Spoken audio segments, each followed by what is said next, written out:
Assalamualaikum warahmatullahi wabarakatuh. Selamat pagi anak-anak, kita ketemu lagi dalam pelajaran biologi. Hari ini kita akan membahas tentang protista.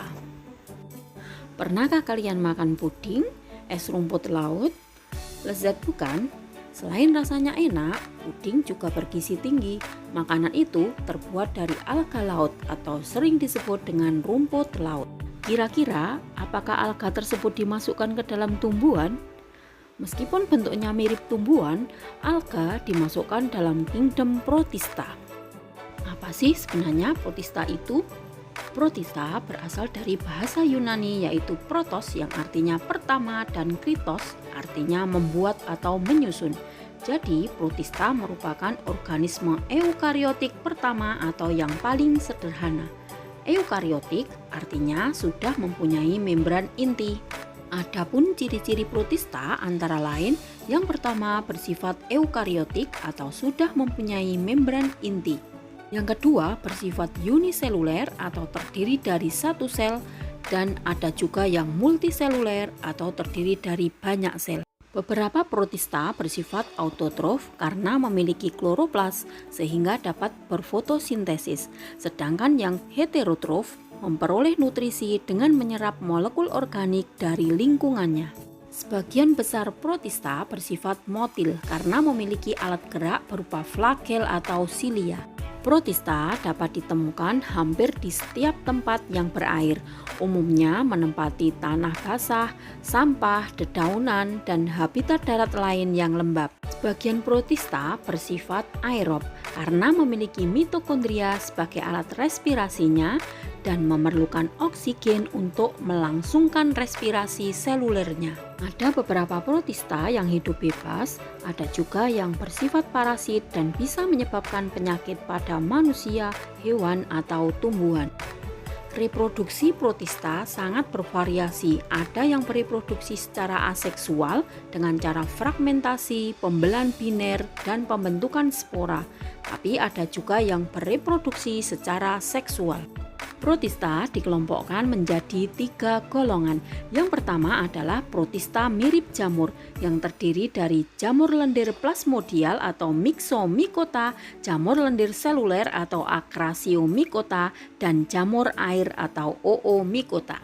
Yang kedua adalah protista mirip tumbuhan yang terdiri dari Euglenophyta, Pyrophyta atau alga api, Bacillariophyta atau diatom, Chrysophyta atau alga keemasan, Rhodophyta atau alga merah, Phaeophyta atau alga coklat, dan Chlorophyta atau alga hijau.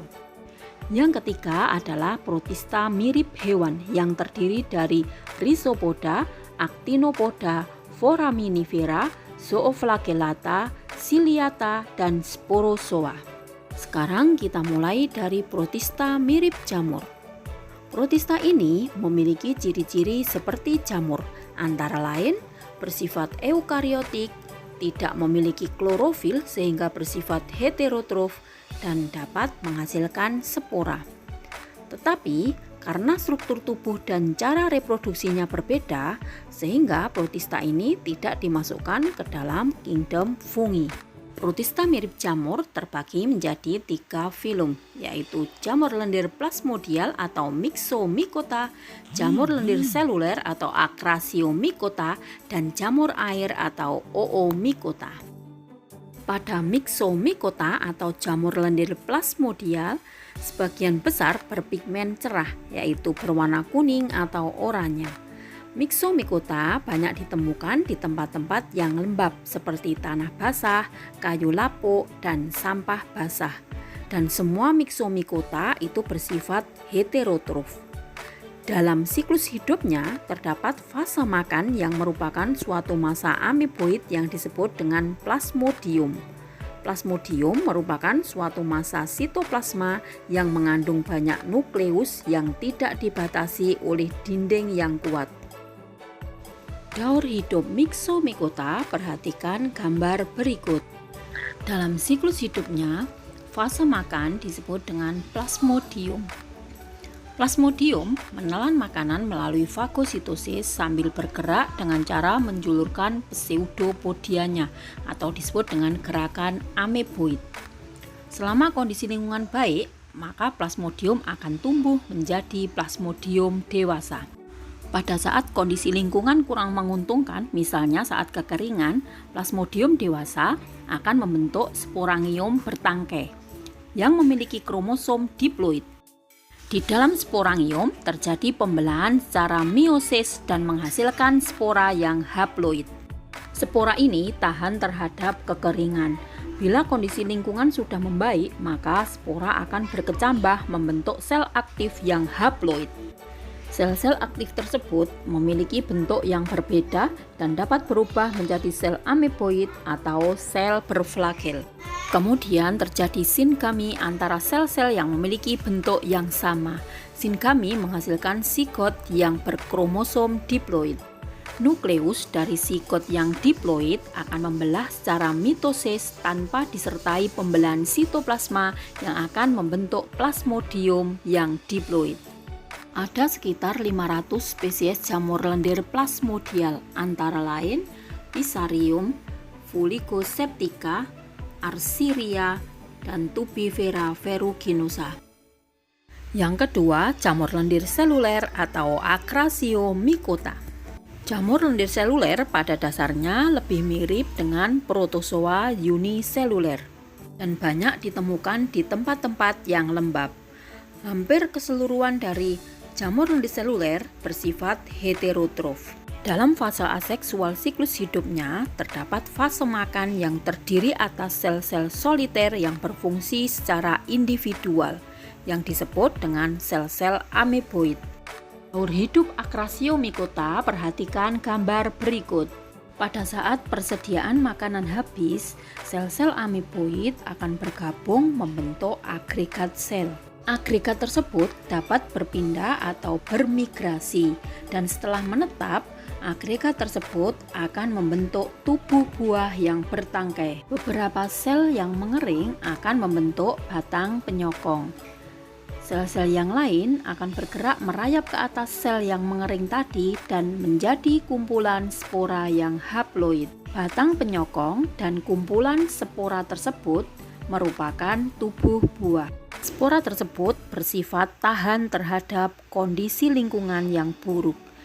Bila kondisi lingkungan sudah menguntungkan, spora akan dilepaskan dan tumbuh menjadi sel ameboid yang haploid. Sel ameboid jika berada pada tahap makan, maka dia akan hidup soliter. Tapi bila makanan sudah habis, maka dia akan membentuk agregat sel. Pada fase seksual, sel ameboid dapat melakukan singami sehingga terbentuk sigot yang diploid. Sigot yang diploid akan memakan sel ameboid lain dan tumbuh menjadi sel raksasa yang dilindungi dinding sel yang resisten. Sel raksasa tersebut kemudian akan mengalami pembelahan secara meiosis dan menghasilkan sel ameboid yang haploid. Sel ameboid hasil reproduksi seksual juga dapat membentuk agregat bila persediaan makanan di lingkungan sudah habis. Terdapat sekitar 65 spesies jamur lendir seluler, antara lain adalah Dictyostelium discoidum. Yang ketiga adalah jamur air atau Oomycota. Tubuh dari jamur air terdiri atas hifa yang tidak bersekat dan memiliki dinding sel dari selulosa. Jamur air memiliki flagela sehingga dapat bergerak. Bagian besar dari jamur air hidup bebas dan mendapatkan makanan dari sisa-sisa tumbuhan yang ada di kolam, danau, dan aliran air. Namun ada juga yang bersifat parasit pada organisme perairan. Oomycota bereproduksi secara aseksual dengan pembentukan zoospora berflagela dan reproduksi secara seksual menghasilkan oospora. Untuk daur hidup Oomycota, perhatikan gambar berikut ini. Dalam fase aseksual, ujung hifa senositik membentuk zoosporangium yang berbentuk tabung. Kemudian setiap zoosporangium akan menghasilkan sekitar 30 zoospora berflagela. Zoospora yang terbungkus oleh sista akan jatuh pada substrat tertentu dan akan berkecambah dan tumbuh menjadi hifa senositik.